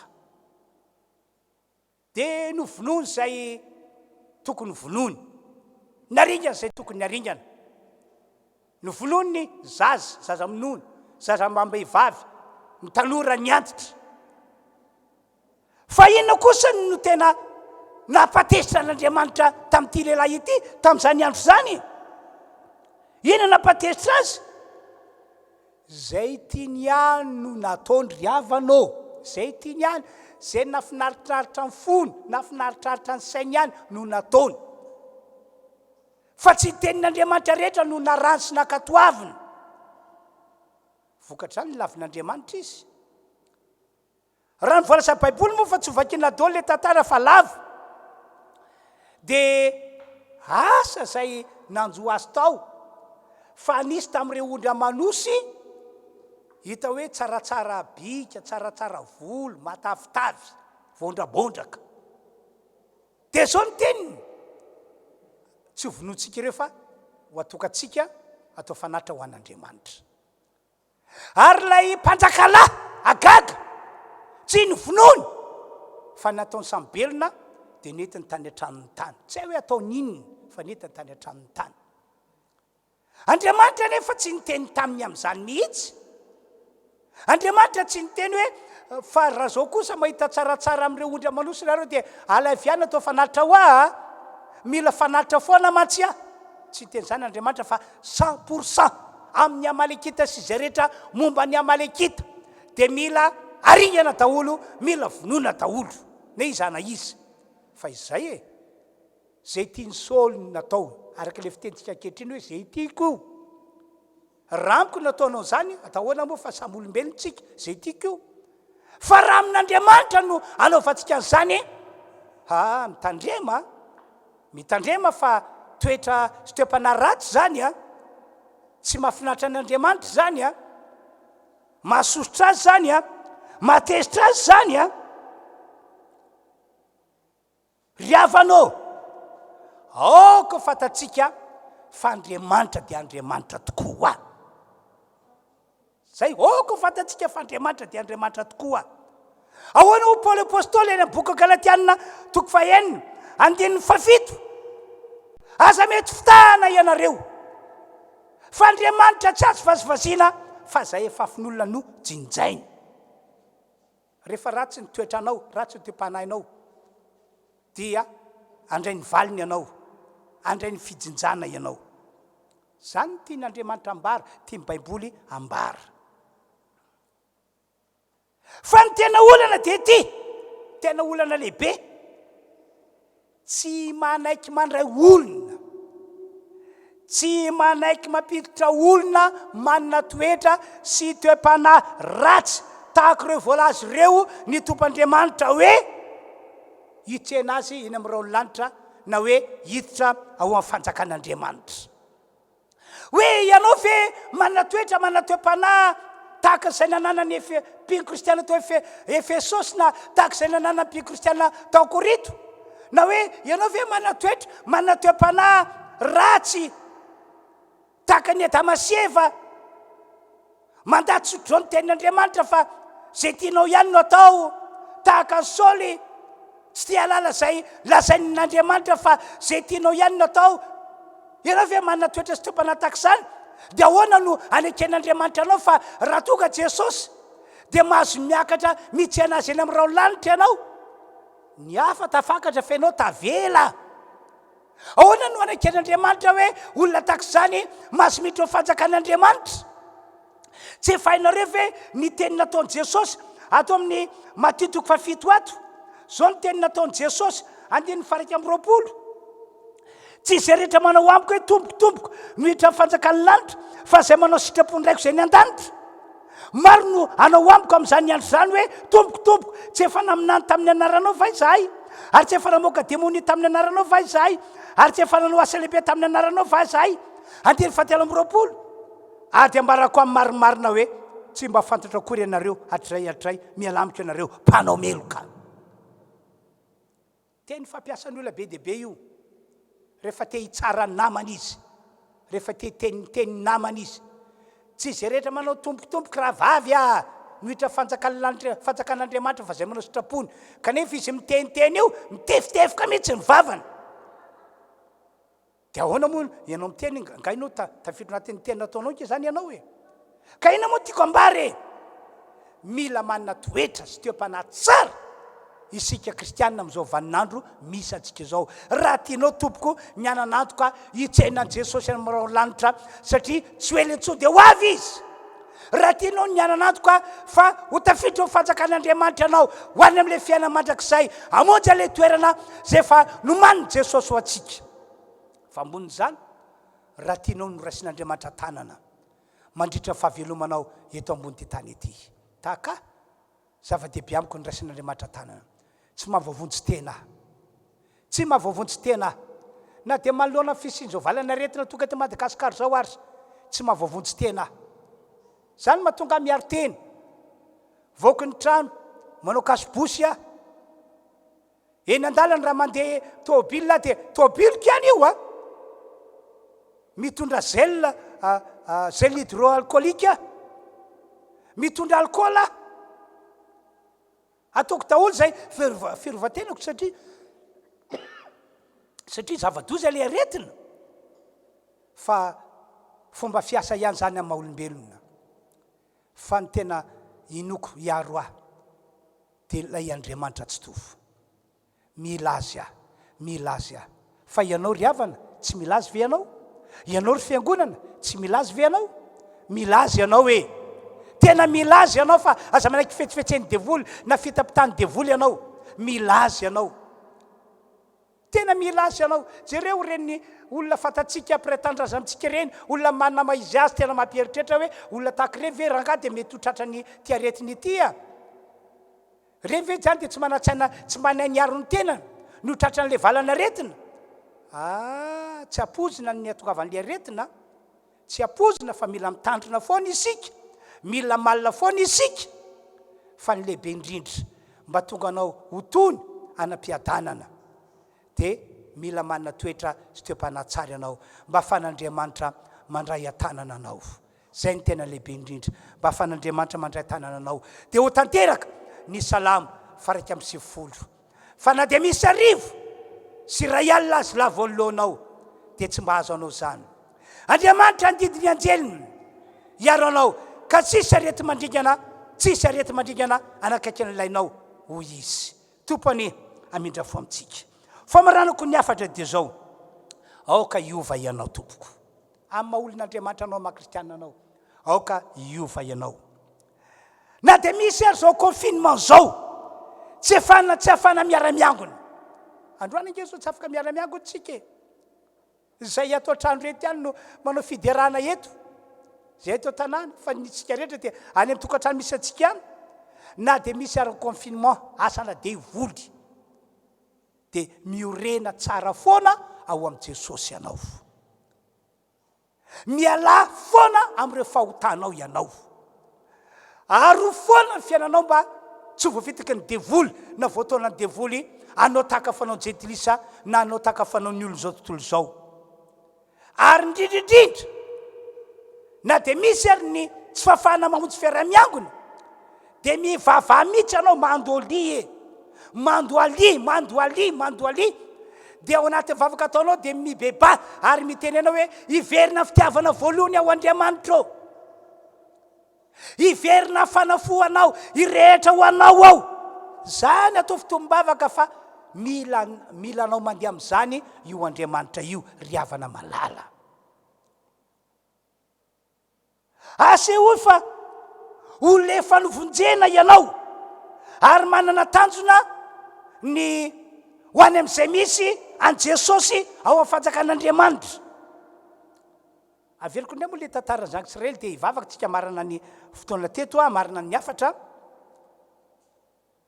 Olona marobe no nafan'Andriamanitra tao Egypta, fa saingy no teom-panahin'izy ireo izay ratsy teo anatrany Andriamanitra dia naringana tena andalana ny akamarony. Olo-mitsy azy sisa no ny eken'Andriamanitra hiditra ao amin'ilay tany mitondra rono sy tantely. Voasoratra izany fa tatak'izany zavatra hitranga amin'ny andro farany. Korintiana 2:10 andininy 1 ka hatramin'ny 5 no misy an'izay tantara izay. Ary nysoratana izany tantara izany mba ho anatra, mba ho lesona ho antsika kristianina amin'izao vaninandro izao, mba tsy ho sanatria ka ho disy fanantenana ianao amin'izao ianao miandry ny famonjen'Andriamanitra eto ambony tany izao, mba tsy ho disy fanantenana ianao raha tonga tokoa Jesosy apakatra ireo izay azy. Zay ny natonga amin'ny Paoly niteny Korintiana 2:10 andininy 12 manao hoe ianareo rehetra zay manao azy fa efa mijoro tsara mitandremo fandro lava.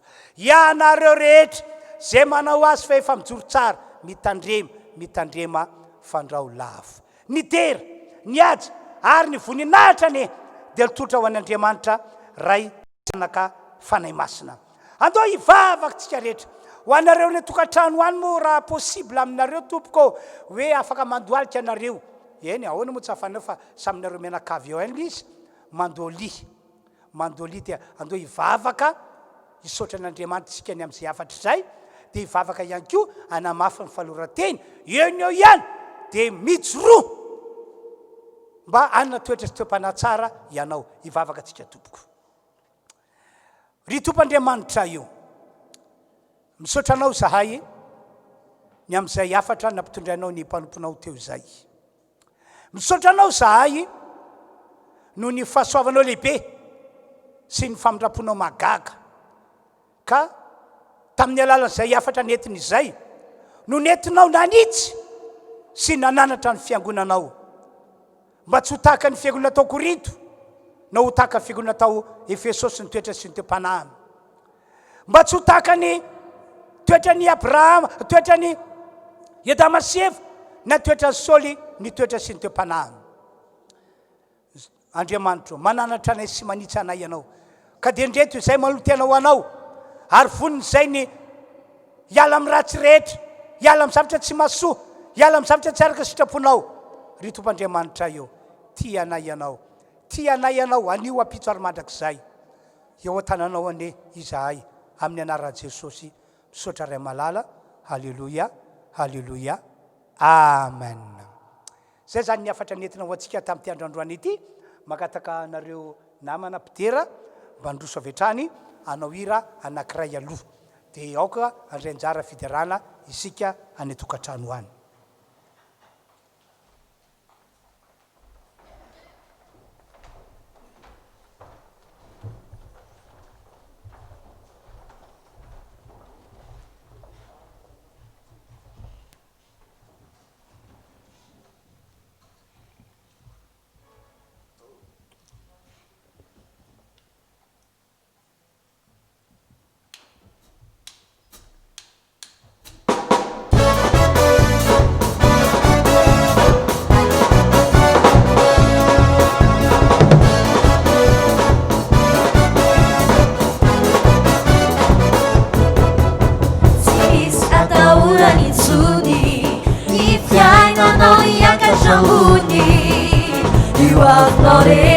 Assuré, c'est so se fama no manabe. Si mis ataura ni tsuni, ni fiaina no iakachambuni. hoavinao rehetra de asure Jesosy efa manomana be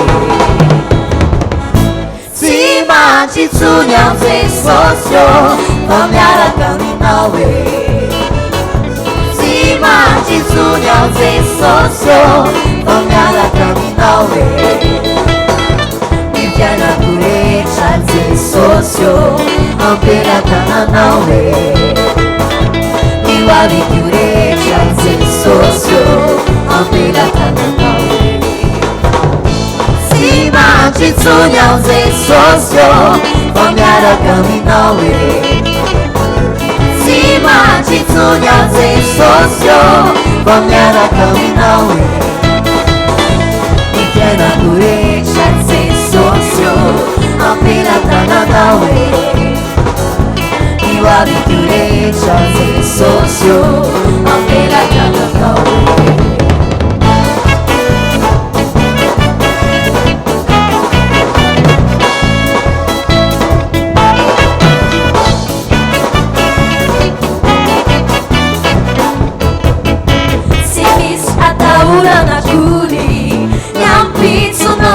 Zanitsuni mihoavinao rehetra de namiratra be Jesosy efa manomana be tsy misy atahorana tory miampitsonao tsy tazanitsony mihoavinao rehetra de namiratra be Jesosy efa manomana be tsy mantsitsony am Jesosy io fa miaraka aminao e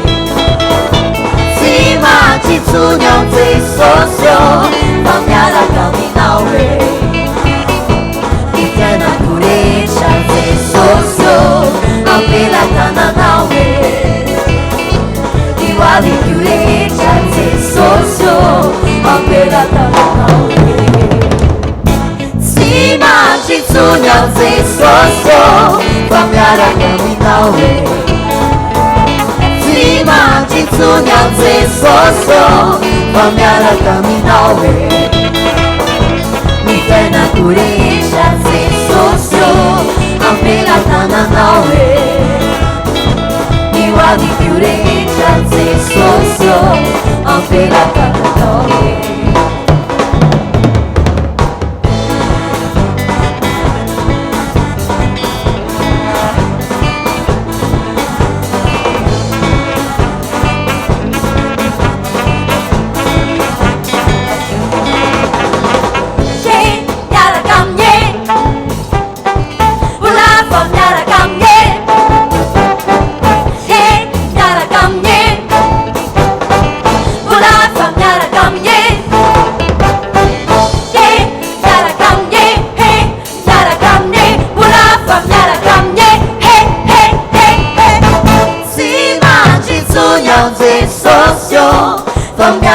aminao e tsy mantsitsony am Jesosy io fa miaraka aminao e mifiainako rehetra Jesosy io ampelatananao e mihoaviko rehetra Jesosy io ampelatananao e tsy mantsitsony am Jesosy io fa miaraka aminao e mantsitsony am Jesosy io fa miaraka aminao e mifiainako rehetra Jesosy io ampelatananao e mihoaviko rehetra Jesosy io ampelatananao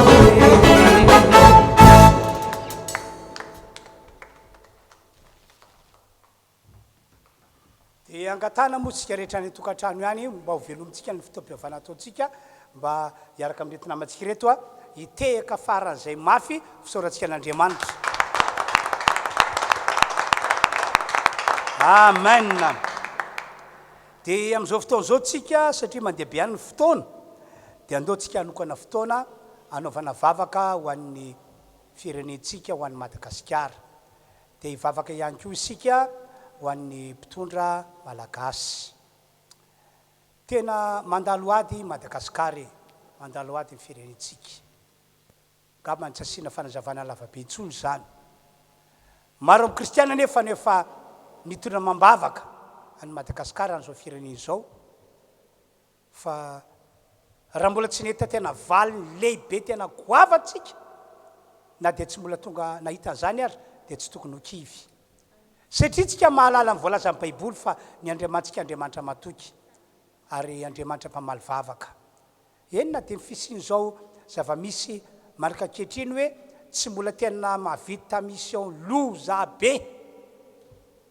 be tahaka ny tany ampitan-dranomasina ary na devoly efa famindrapon'Andriamanitra antsika malagasy ange zao hoe kanefa na izany ary malahelo ihany tsika hoe naninona no navelan'Andriamanitra nisy zao zavatra zao fa raha ny faniriako tany am-boalohany tsisy na olona ray ary maty tsisy na olona ray ary tratra ny aretina kanefa moa nisy le izy zay mahatonga antsika hoe andao hivavaka angataka famindrapo amin'ny Madagasikara ho an'ny vahoaka malagasy ary angataka famindrapo ihany koa ho an'ny mpitondra ny firenentsika tonga dia vavaka ho amin'izany tsika rehetra samy manao vavaka torapo vokatra fo fa Andriamanitra mianao antsika tompoko samy miteny ianareo miaraka amiko atao rina ato a samy miteny samy milobavy Andriamanitra ndreto izahay amin'izao fotoana izao na izay mitarika zao fotoam-pivavahana zao na reo olona ny tokantrano any miray saina miray fo miray hevitra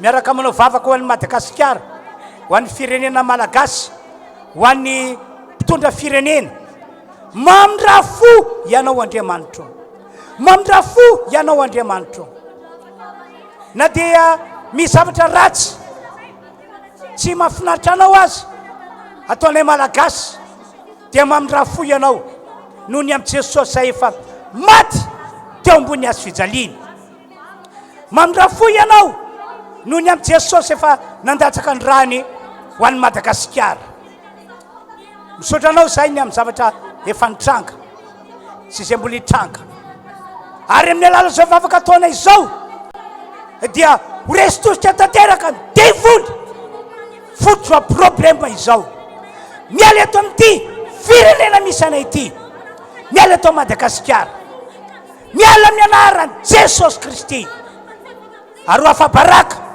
ny devoly sy ny ekipany ho afabaraka ny devoly sy pratikompakompa aminy mitondra zao rehetra izao ho fatany fa misy an'Andriamanitra eto Madagasikara ho fatany fa ifandraisan'Andriamanitra tanana Madagasikara ary ny rany Jesosy efa nataonay ho fiarovana ny Madagasikara ray manontolo ry Andriamanitra io miasa ianao mamindra fo amin'ny filoham-pirenena amin'ny filoham-panjakana isany tokony mamindra fo amin'ny mpitondra rehetra eto Madagasikara ianao ny famindraponao amin'izy ireo ka anaiky ny fitarianao izy ireo fa tsy anaiky ny fitarian'ny devoly anaiky ny sitraponao izy ireo fa tsy anaiky ny sitrapon'ny devoly mamindra fo aminy ianao mamindra fo aminy ianao mihitsy no mandray tanana mpitondranay Andriamanitra manome fahendrena sy fahazavan-tsaina azy ianao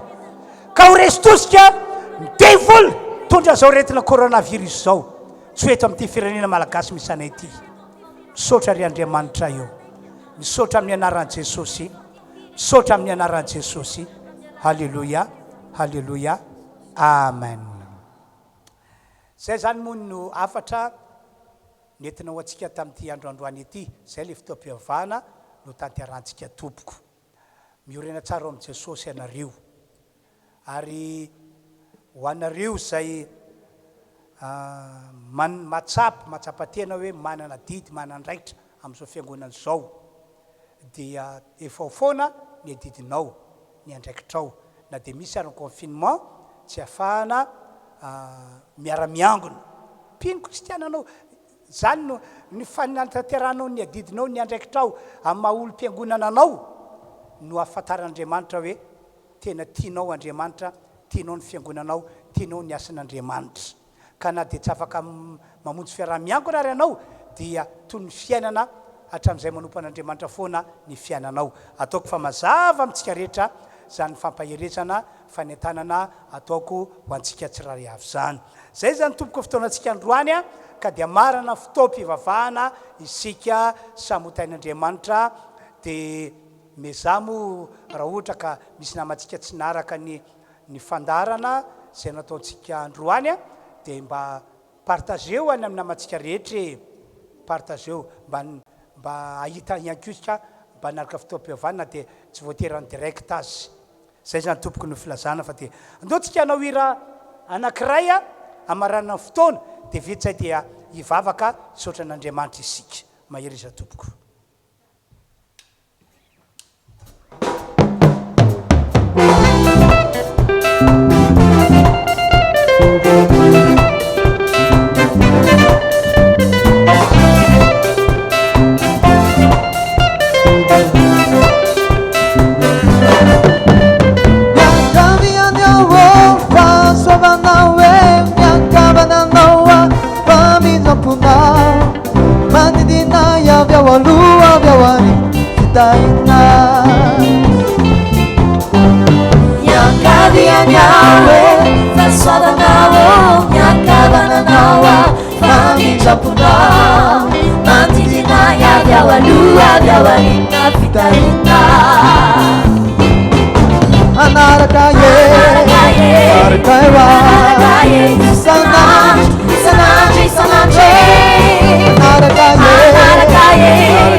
Jehovah.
dia isaorana moa ny tompo izay nitondra antsika tamin'ity fotoam-pivavahana androany ity ka dia isaorana ihany koa ianareo izay niomana tany atokantrano dia nanaraka ny fotoam-pivavahana tahaka izao ny tompany amindra fo amintsika ho tafita tokoa ane isika amin'izao fanompoana an'Andriamanitra ataontsika izao ary tsofoko rano ianareo ilay tsodrano izay efa nataoko tamin'ny fiandohan'ny taona ho anareo izay nandretoko dia ho tanteraka aminareo anyreny amin'izao taona 2024 diavintsika izao manitsika ny mbolana faharoantsika ho tanteraka reny ho anareo izay nanao lista ny amin'ireo zavatra irinareo tsofoko rano ho tanteraka daholo reny amin'ity taona ity manana an'Andriamanitra tsika ka mino azy izay hanao zavatra lehibe sy magaga eo amin'ny fiainantsika hivavakantsika tompoko ry Andriamanitra eo misaotranao izay fa vita soamantsara ny fotoam-pivavahana